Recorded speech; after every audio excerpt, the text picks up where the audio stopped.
É muito bom ouvir o canto das aves na natureza. Mas me conta aí, qual desses cantos você mais gostou de ouvir? E esse vídeo é uma pequena amostra da riqueza das aves brasileiras. Lembrando que no Brasil existem quase 2.000 espécies de aves, o que coloca o Brasil como o segundo país do mundo com o maior número de espécies, ficando um pouquinho atrás da Colômbia. E se você é novo por aqui, já se inscreve no canal e dê uma maratonada, pois tem vários vídeos sobre comportamentos e curiosidades de diversas espécies de aves.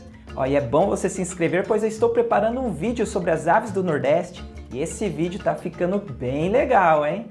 Bom, é isso, muito obrigado e até o próximo vídeo.